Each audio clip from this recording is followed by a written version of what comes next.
is we compiled them into a Google Drive. So if you want to see what folks have shared, there's a link to there, and you should be able to download these. And if any of these folks are here and want to talk about these resources when we get to the open forum, feel free to do that at that point as well. So I'm kind of out of presenter mode here, but I'm going back and forth and showing some websites. So I think I'll just live out of presentation mode for a little bit. So in that survey, Stacy had asked folks for recommendations of resources, things that they're using, or strategies they're using. And I kind of went through, there's a lot of responses, and I kind of went through and just compiled some of them just for things to think about, things to consider. The first one here, somebody said they're using this Project Life, which is independent skills curriculum. So you can see here that this has all sorts of, it's got some transition assessments here, but there's some nutrition things, a lot of things to be thinking about. So if you're looking for, you know, specific resources, and I can't remember who put Project Life is Virginia. That makes sense, yeah. So there's some specific things you can tap into right here. Some folks also said that they're doing video phone check-ins with students, either individually or in small groups. You have to do this. I know with my kids that's going on. So we've got the third one here. Somebody had mentioned that they're using the unique learning system. Let me make this a little bit larger since I am not using the presentation mode. There you go. It's probably a little bit better. I can see Stacy looking closely, so maybe that's a good idea to make that a little bit larger. So unique learning system is what somebody had mentioned, and if that person's here and wants to talk about that, that would be great to hear more about. So some folks, somebody had mentioned that they started a Facebook group, which was maybe out of Massachusetts. I don't know if that person is here.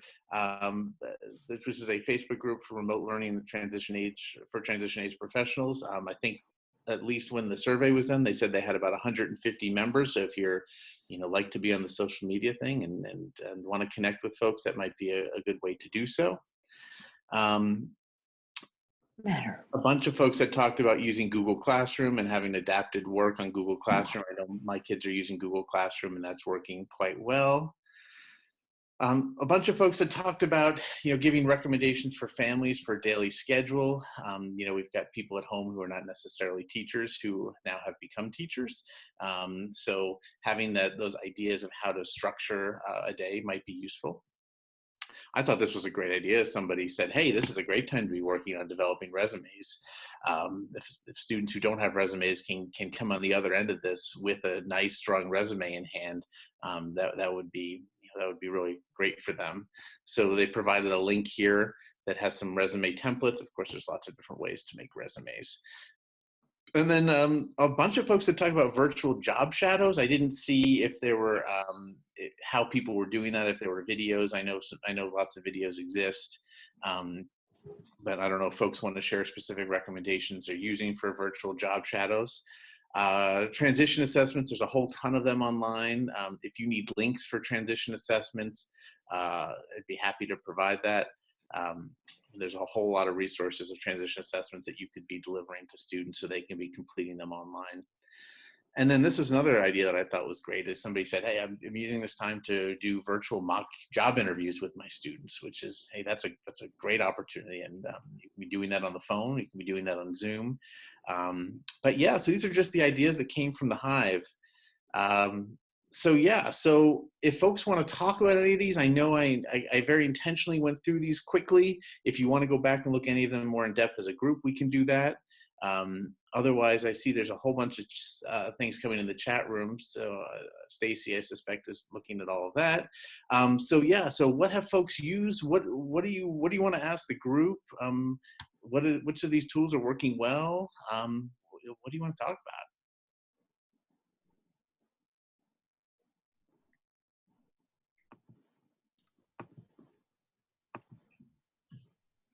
Hi, this is Ingrid Cumming, and I'm from Orange County Schools in Orlando, Florida. Can you all hear me? Yeah, Ingrid. Awesome, thanks. Hey, one of the questions that I had, if anyone had any insight into the virtual job shadow, and either also some of the other recommended resources, cost. That's always a big issue with a lot of our school districts. And I just was wondering specifically about virtual job shadow, if anyone can talk to the cost and the accessibility of that program.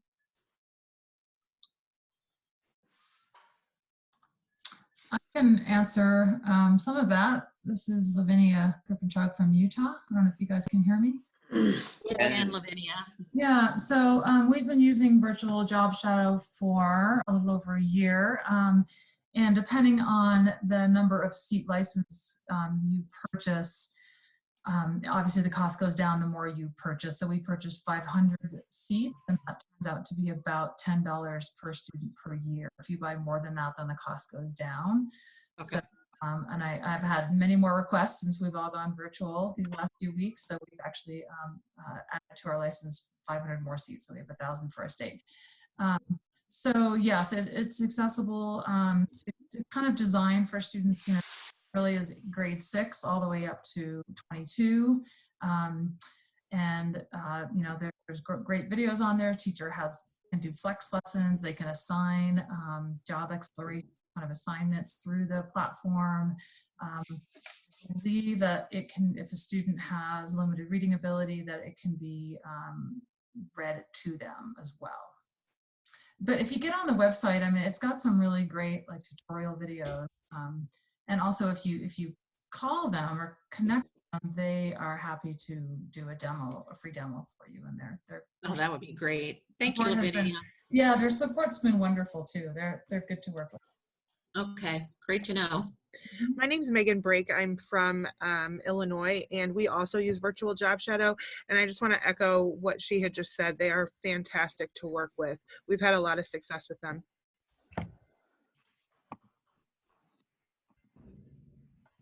Hi, this is Jennifer Kane from Nevada.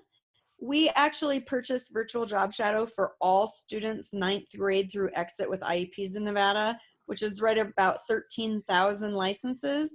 And if you purchase that many, it drops the cost. Our cost per unit was like $3, about just under $3.25 per student when you buy in bulk like that.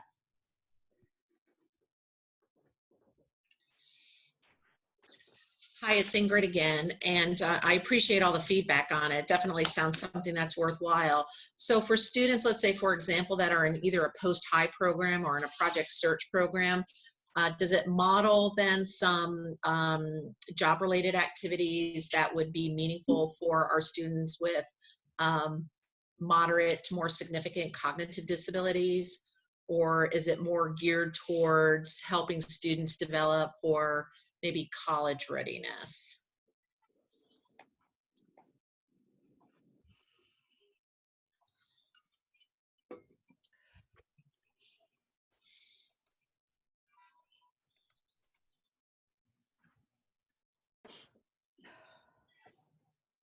This is Don Carney, transition specialist in Illinois also. Can you hear me okay? I Yes. can. What we've discovered is that they've done a very good job of trying to get to realistic entry-level positions, as well as some of the more educational requirement, post-secondary educational requirement positions. They've got a pretty good listing of those more entry-level type positions for more of the moderate functioning students that we have. And they're very good about adding pieces that teachers can use to develop also guidelines for those students on what it takes to get into that position. If there is any educational requirements, they've been very good about providing training. They're more than willing to provide as much training as you need.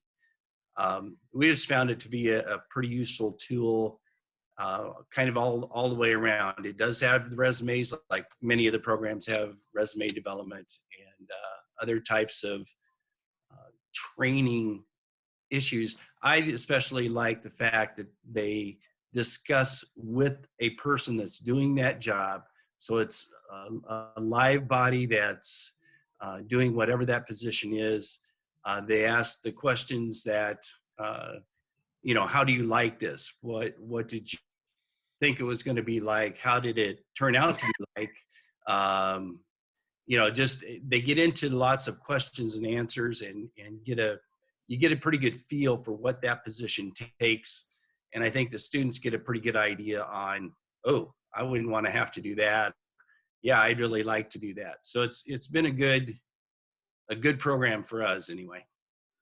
I appreciate that feedback because that was helpful, because a lot of times I was always curious about the representation of the jobs that would be available based on students' ability for either independence or needs, maybe more intensive levels of support. So thank you for your feedback, all. I really appreciate it. Ingrid, one of the things that Karen James brought up in the chat that I think is really important as we're looking at purchasing materials is to reach out to your VOC rehab counselor. Yes.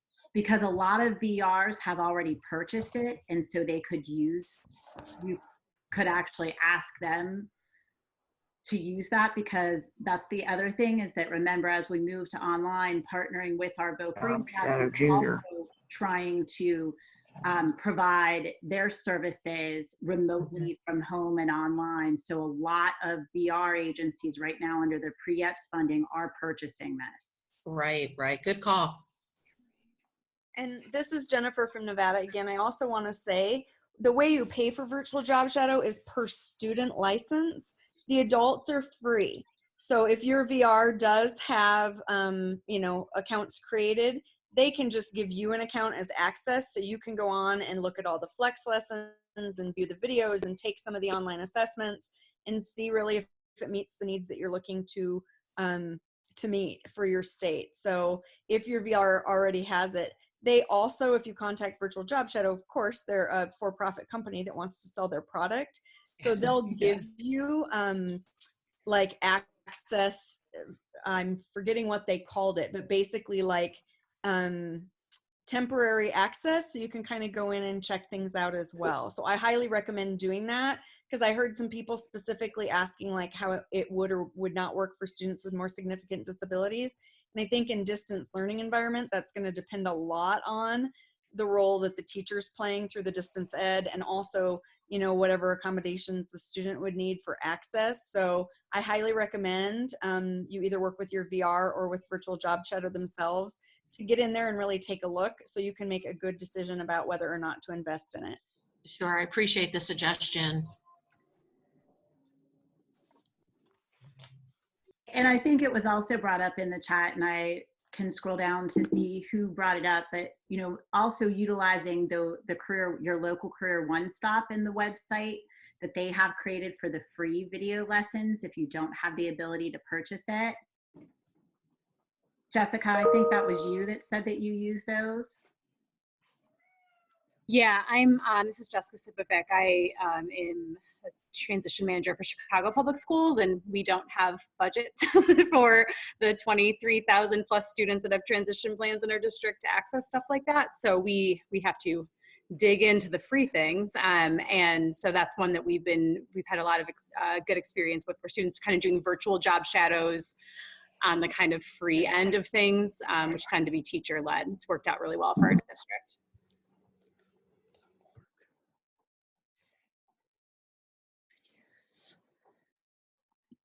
I put a couple links there. Just folks are asking about transition assessments. One of them, and curricular questions. So one of the links is I've done a presentation a bunch of times on free, no-cost transition assessment and transition curricula, and this is the companion document that I include with that. I don't know why it appears so fuzzy. It's a Microsoft Word document, but you can download this. And some of these ones, like somebody had mentioned the NTAC Transition Assessment Toolkit, I've got that link there. This Indiana University Transition Assessment Matrix is really nice if you're looking for assessment tools. I give a collection of things that I've used. if folks haven't used Google Forms and your district is comfortable with you doing that, I've put a bunch of transition assessments on Google Forms, which has been a great way, easy to do, and send them out, and then you get your responses. This is one that I found, and I just adapted it to my needs, an employability rating scale. And if you can get multiple responses, then you can, it all comes back in a spreadsheet, and you can just have the formulas, so you've got averages. But you can do that yourself. Yeah, there's that Indiana matrix. But there's also a whole bunch of lists here of free curricula that typically might be delivered face-to-face, but I don't see why some of these activities couldn't be done. This, I don't know if folks are familiar with the 411 on disability disclosure. That's a nice one, especially for students with high incidence disabilities, to talk about, when is it appropriate to disclose disability, and talk about that, have some of those difficult conversations. So I just thought I'd share that with you, and that's in the chat.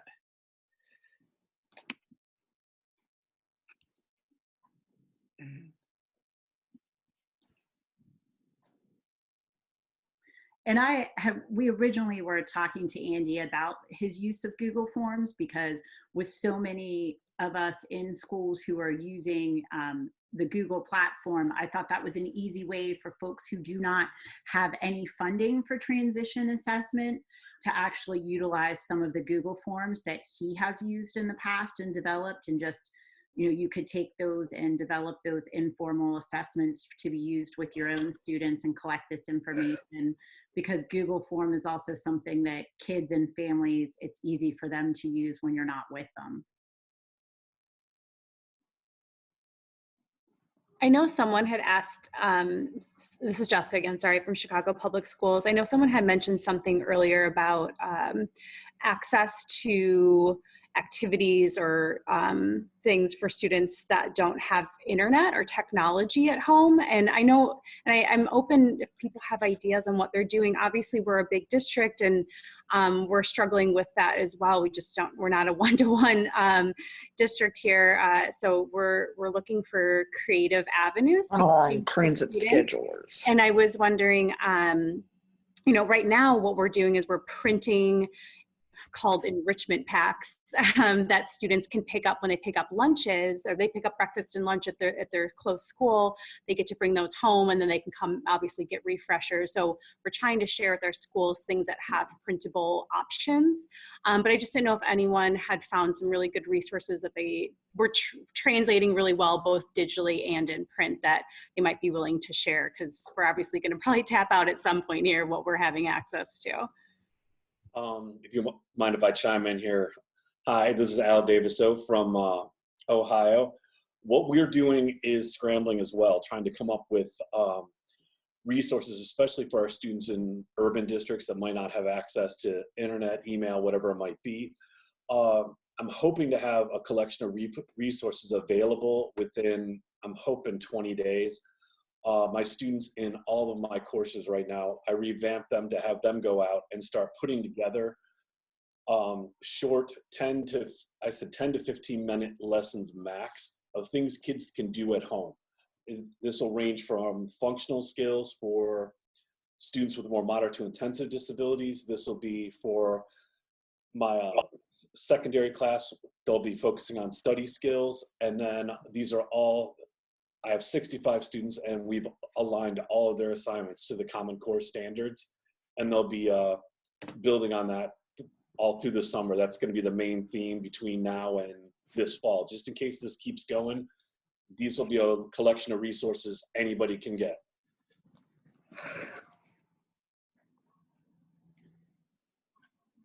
Thank you.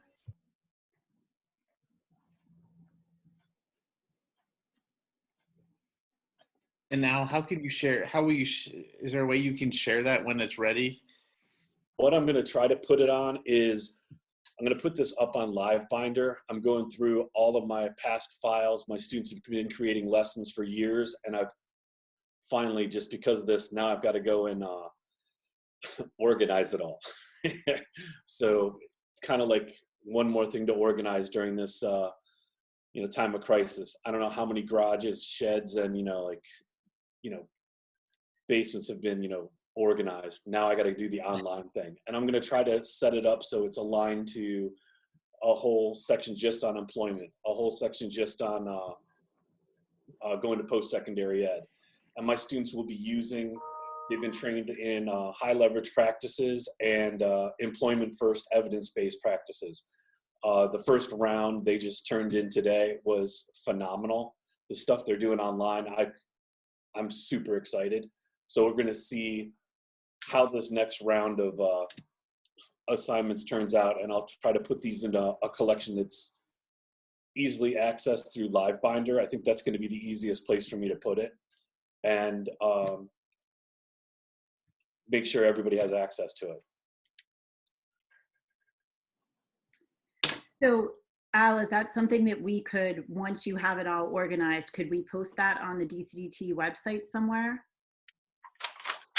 Absolutely. I'm also going to update, I have a collection of apps that are put into PowerPoint. I want to clean it up.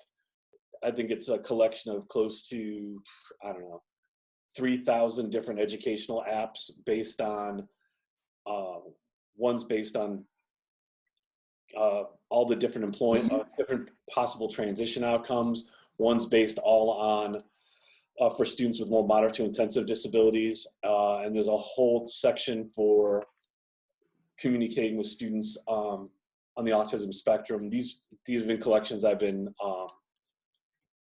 kind of presenting at conferences over the last couple of years, and I'm going to try to make it like the best of the best that we found, and those apps will be posted too. That's not a big deal. I just want to clean it up before people get to it.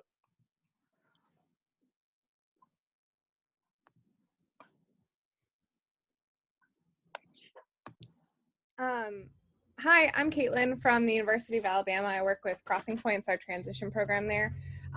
Regarding non-electronic ways to promote transition skills, one thing, we do have one-to-one access with all of our students, but one thing we've been focusing really heavily on has been independent living skills and different skills that they can do around home with their family members.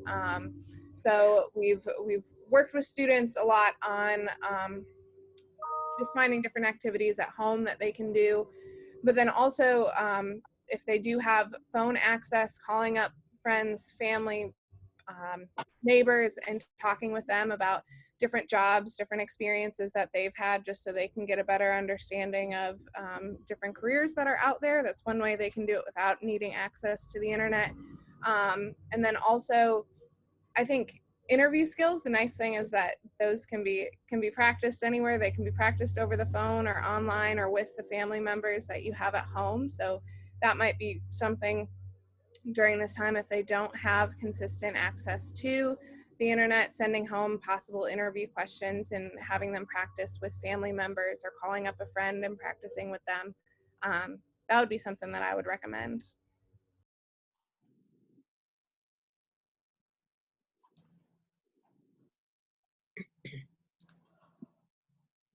Are there any folks that shared resources from the survey instrument that are posted in the Google folder that they wanted to share? I don't know if those folks are here. You know, I might be the unique person. All right. I'm unique and unique systems. I'm John. I'm out in California. Unique curriculum, they have a transition section. And each month they put out a unit. Last month was phone etiquette. This month is job searching. It usually comes with two or three stories.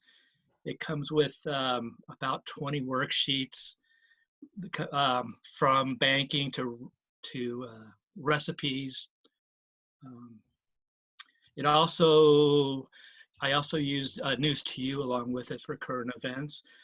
I don't use everything in it because I teach students with very severe disabilities. I do take what they offer and I have to level it down.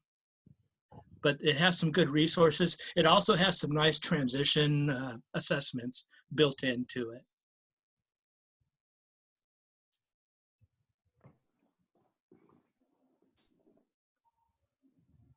So what I've been doing for online is I've been taking the the lessons, I've been leveling it down. I put it onto PowerPoint and I narrate it using Screencast-O-Matic. And I've been posting the videos up for my students. Great. Yeah, I use Screencast-O-Matic with my students as well. That's a great, if you're looking for a platform to make webcasts, you can either, or screencast, you can just broadcast your screen, or you can broadcast just the full video, or you can broadcast the screen with your little talking head in the corner. So yeah, that's a great, and that's free. Up to 15 minutes is the free account. So I can't speak to a lot of what's on there, but it is, if you have severe students, it's a good starting point to put lessons together for them. You know, I have one up. I wonder if I can share it. Hold on. Great. Yeah, I stopped sharing. Thanks, John. This is great.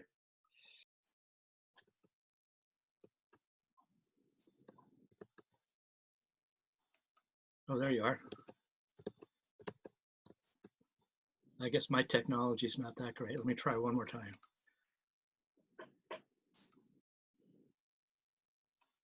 Here we go. This is a worksheet on banking. So it'll go through, and I do not use this worksheet, but it goes through and it gives you a scenario. And then gives you comprehension questions that go along with the scenario.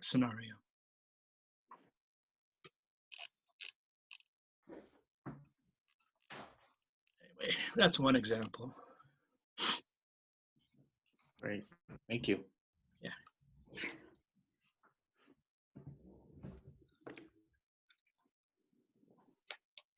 Another thing we missed in the chat, Danielle from Project 10 had said early on in the chat that she was going to share some resources during this discussion time.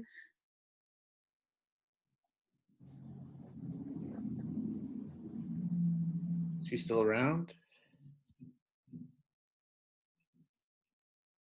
I'm muted. This is Danny from Project 10. Hey, Danny. Hey, yeah, so I shared we have our COVID-19 distance learning resources page, and that's being updated constantly. And so Project 10 is a state project that is everything secondary secondary transition for the state, and we're funded through the Florida Department of Ed.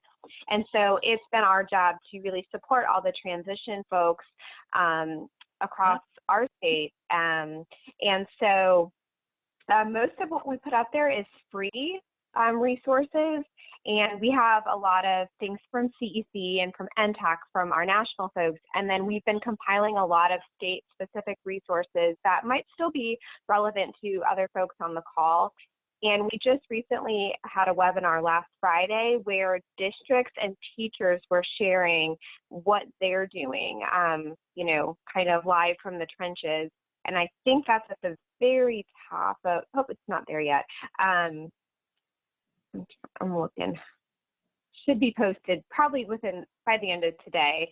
There's a recording from that webinar, and we'll have like a chat transcript and a whole resource page. We also have the very top, oh yeah, you got it, cool. So the video's there and the PowerPoint, and there's just a lot of great information on there that, you know, it is Florida. We are a Florida project, but a lot of this would be relevant to teachers across the nation. And then there's a resource list, that very first hyperlink, helpful online transition related resources. And they're kind of clustered by like transition assessments. So yeah, you can see student directed assessments. You move down to teacher led principal assessments, general transition assessment resources. And then it's a couple, there's some other resources down there as well. And a lot of these are not just Florida specific, they're national. So, and we'll keep updating this as time goes on, but it's a great resource. We made this specifically for teachers. Is the audience. Yep, and that's project10.info. Great, and I found the webinar link by going up here, past conferences, webinar Yes. materials, and presentations. Thank you. Yep. And we have a lot of projects in Florida under our, it's called the Bureau of Exceptional Education and Student Services. So we have some that focus on inclusion, some that are more instructionally focused, some that are focused on serving students on the autism spectrum. And we're going to start posting their resources and their webinars too. So constantly evolving, as everyone has said. Great. Thanks, Danny. Hi. Thank you. Hi, everyone. My name is Janice Marrero. I am from Puerto Rico. One of my biggest challenge here first is that most of the resources available are in English. So for Spanish speaking population is very hard. So I start like putting things in order and try to translate and develop my own resources. And also here we are not, I am a contract from VR agency, so I provide pre-employment transition services in school. But here we had any communication with VR agency and also with the Department of Education. So right now, our students are not receiving the transition services since we start the closure of our school in March 15. So for me, it's a big challenge. I try to contact the agency. I send emails. I share all the information that I'm searched by email to the main office in San Juan, Puerto Rico, but I don't receive any responses. So for me, it's very like challenging how to continue impacting the students without the effective communication with the different agencies in the island. Just to talk briefly about the Spanish resources, this is that handout I included that I used in my presentation. There's a couple ones that I've noted on the right here that include materials in Spanish. So there's at least some stuff. I don't know if folks have better resources. Thank you. Chris Hirschman, I know you're somewhere on this call because I saw your response in the chat. And of course, we would leave it up to you to bring up the use of assistive technology to translate into Spanish, because most screen readers, as she points out, will do that translation for you. But Chris, I didn't know if you wanted to speak more.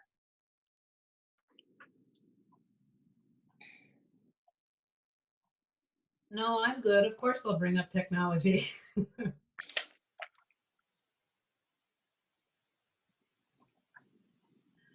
Actually, okay, I am going to talk. The couple of comments, and I'm sorry I'm late, I missed a significant part, but I think a couple of the comments I've seen, I think we need to not underestimate what kids can access in technology, even if they have some significant challenges.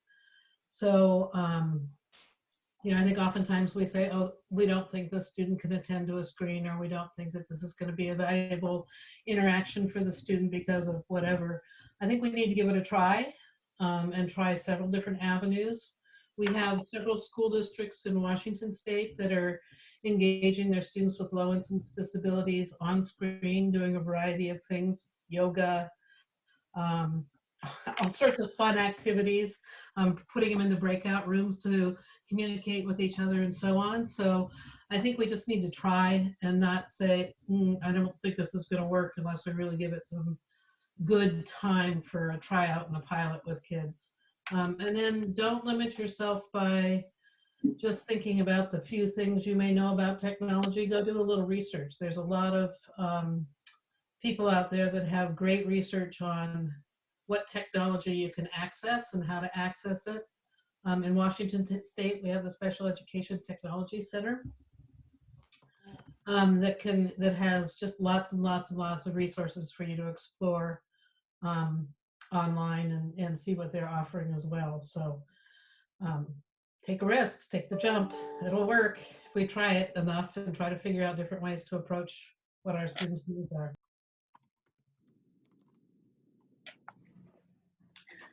So I'm going to answer a question of the chat by asking a question, because as you know, DCDT really responded to the members and friends of DCDT that asked if we would host webinars where folks could share resources directly with each other rather than us simply presenting resources, but folks getting together and talking and giving resources.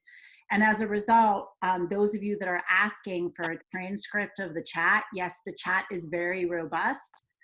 And so I'm going to say, I think a transcript of the chat would be wonderful. And when the call ends, we'll be able to download a transcript of the chat. So I'm going to ask Al Daviso again from our publications committee. Do you think we could just download the chat and post it on the DCDT website, Al? That won't be a problem. Okay. I'll set it up. Thank you. Because No that was problem. just, you know, folks were asking that and I was trying to think of the best place, but I think posting it on the website makes the most sense.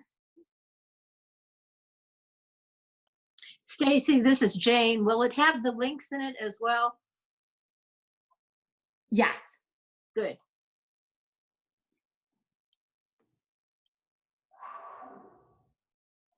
It's been great to see all the Spanish resources that folks are posting, Spanish language resources.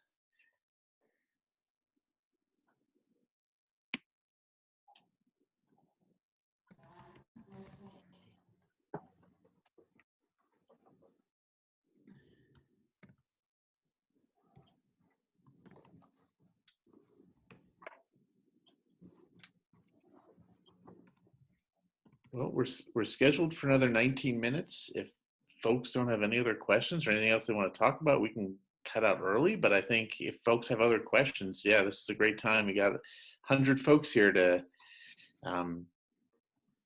give ideas, share experiences. Hi, this is Mandy from Ohio. I feel like, I don't know if we haven't talked about this just because we're already using Zoom, but Zoom has been a really great resource for me. I've been able to be creative a lot of ways, and there's some things that can be a little more difficult, but I've found that it's come in very handy with doing a lot of simple things. Like I had a student who was in the middle of getting a job when all this happened, and he was trying to compose an email. And so I was able to get him in Zoom, and then he shared his screen with me, and I could walk him through creating that email. And so I feel like that's a really simple tool to use so that we can share things with our students and writing on the screen. And so that's been really valuable to me.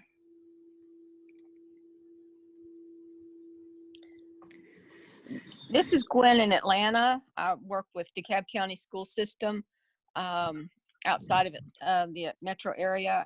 And one of the things that I know many of my teachers are having challenges with is when they're doing the initial transition plans, especially for those in the 8th grade where you're providing them with lots of resources for the first time.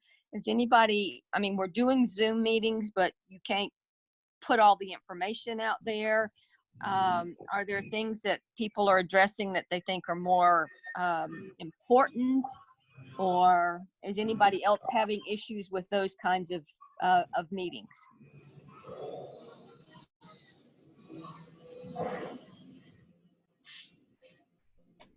I know this is Jessica from Chicago. I know in Chicago, the whole IEP team has to agree on holding the meeting virtually. And they're giving grace periods with the annual dates and the re-eval dates for families that don't feel like a virtual meeting is appropriate for the needs of that team and that student. So I know that we've had some, at least in our district, families request that the initial not occur virtually because they don't feel prepared for a meeting that they don't know what it feels like. I think we've had more success with, or have had more consistent meetings with students that have had multiple IEPs over multiple years versus having an initial. I don't know how other districts are managing that, but We've been doing a lot of meetings. We've definitely had families ask to not do them virtually.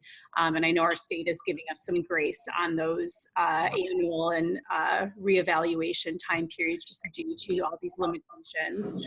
So I'm not sure if that's another approach for families that don't feel that they can get what they need through that initial evaluation virtually. Well, we've been mandated that, this is Gwen again, we've been mandated that we need to go ahead and continue having our meetings either through Zoom or Microsoft Team meetings or whatever. So I'm not sure that we had stopped it for a period of 2 weeks, and then they came back and said, no, we now need to continue doing that. So the only thing is we're doing, I mean, like I said, I was just looking for suggestions. We're kind of hitting the highlights of things, especially for our more significantly impaired individuals where, you know, there's still a lot of things that we need to deal with. And we've just said that, well, we'll kind of highlight it and then we'll send you the information once school starts again. However, we're out for the rest of the school year, and my personal opinion is I'm not sure people are going to be starting in the fall right now. So anyway, I just was wanting feedback from other people to kind of see where they were at with doing that.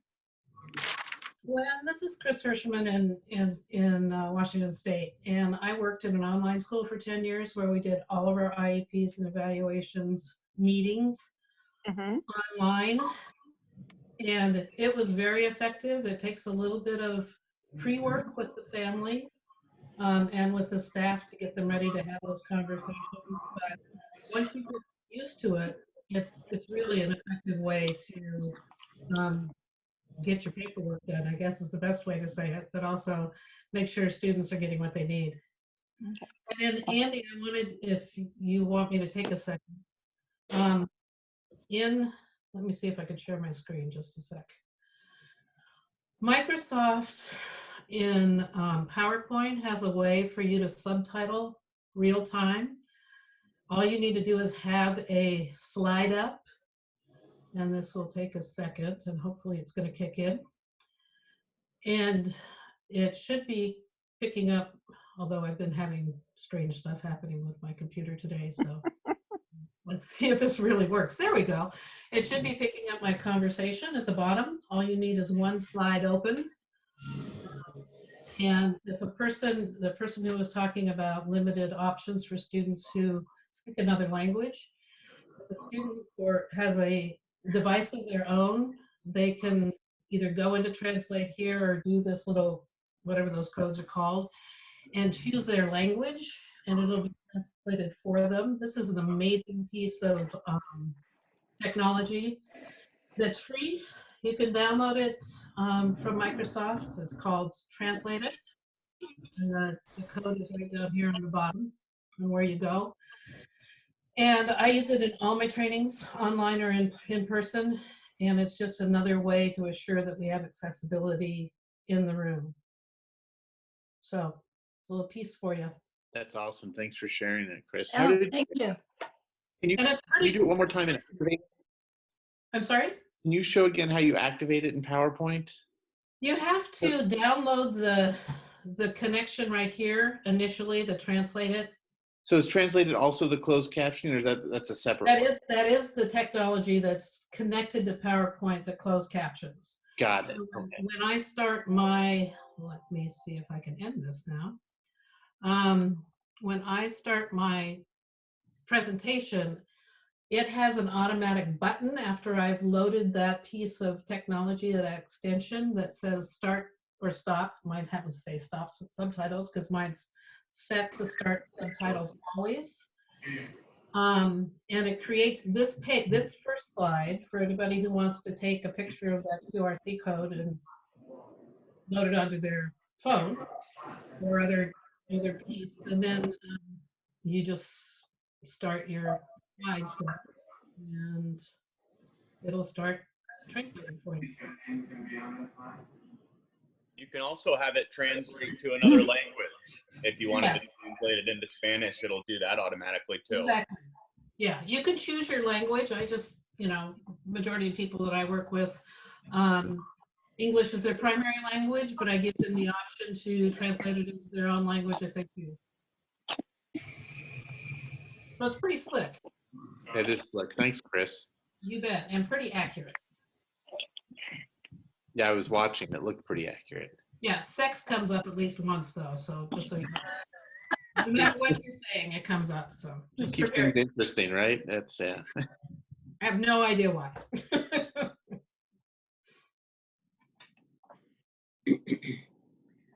So folks who want to download the chat feature right away, Carolyn McGee was kind enough to let me know that she did have the capability as a participant and not just me as the host. If you want to do it now, if you click on the three dots in the lower right-hand corner of the chat, when you click on that, you can click on Save Chat and it'll save in your Finder window.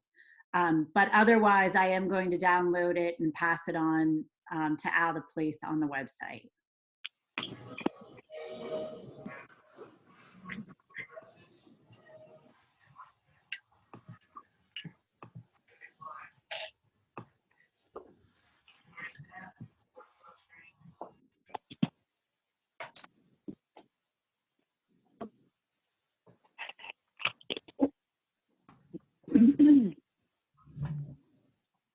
Casey, what about recording of the webinar? Portfolio. Ouch. I am going to have to ask our publications committee rep who's on the call if that's something that I can also download. Does our website have we can just put that up as a link? That might be an option. We might have to upload the video someplace else and just put a link on the website. We'll work on that. All right, you and I can work on that together then. Yep. For the next one that's scheduled on the 20th, what can we do to further promote this? What are some things that the audience says, you know, I wish they would have covered this, so we can be better prepared?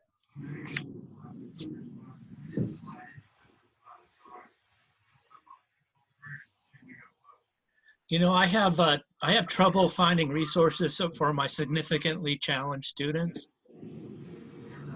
i.e. maybe social stories or you know, videos of life skills. I find I'm having to create a lot of that myself, so that would be a nice topic.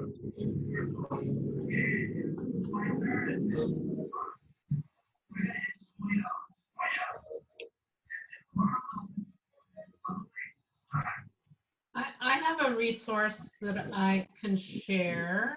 I'll put it in the website. I didn't know if anybody had shared it yet, so. And I used to be able to talk and type at the same time, but I can't do that anymore. This is a free online transition portfolio. It's designed primarily for students with high instance disabilities. It's free, I think I said that. It has 5 units with 36 lessons, all with facilitator guides, PowerPoints, worksheets that students can create to establish a portfolio for transition, which can be all done online. The PowerPoints are designed for you to use in a or in a classroom. It has preparation questions, it has directions for the student, it has debriefing questions, and it has suggestions for accommodations. Hey, Chris, I'm going to interrupt you real quick. There's some folks who are not muted, so it's tough to hear Chris if you're not muted. Could you please mute? Right. So anyway, it's free. 36 lessons. The lessons are designed to be anywhere from 30 minutes to as long as you want to make them. And they really are designed to be created to be your own. You can put pictures on we've made the PowerPoints very plain. You can, you know, juice them up however you want. The one thing that it does not do is it does not save student work. So helping the student find a place to save their work is really important, like a thumb drive or a file on their computer, whatever that might look like for that particular student. Some people in Washington whose students don't have access are sending the worksheets home as paper pencil kinds of work, and they're designed to do that as well. So feel free to jump in and see if it's something you can use. It's designed to be, oh, thanks, Andy. It can be used as a scaffolded series of lessons, or you can pull out one lesson and work on that, just that lesson with that particular student or group of students if that's what that student needs at the time. It's aligned with the pre-ETS activities as well as the transition flowchart. In the process of creating transition planning in the IEP. So have at it, have a good time. Give us feedback if you're interested in telling us how it worked and what you'd like else to see going on in the T-folio.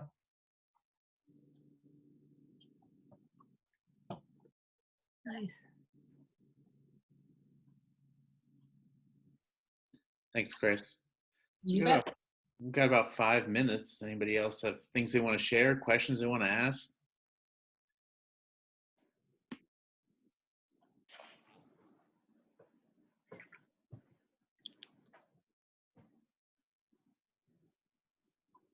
I know folks have been talking about Boardmaker, and I was thrilled to see that on there because that was something that I always used and still really like. So I was glad to see that, and I know there's been a lot happening on the chat. I just wanted folks to know that as Al, prepares with Andy for the next focused virtual town hall, we think it will be different because by then we'll even have different resources and conversations and experiences to share. But if there's anything targeted that you would like to make sure that we're discussed, I did put my email address on there, and I can compile the emails that you send of thoughts, questions, or concerns, or anything you'd like to make sure that we discuss as practitioners on that call. If you didn't want to put it on the chat, feel free to now make sure it gets relayed on, because I think it is really important right now that you feel supported by each other, and that you know that sometimes delivering transition inside the school building, we often feel alone, as if we're the only one delivering transition services when we're surrounded by math departments and English departments. There certainly isn't a transition department, but we hope that the DCDT can provide that support to you folks. Now that we're delivering transition from online at home, some of us may be in our basements and might feel really disconnected, but we want to make sure that we keep you connected with other transition professionals.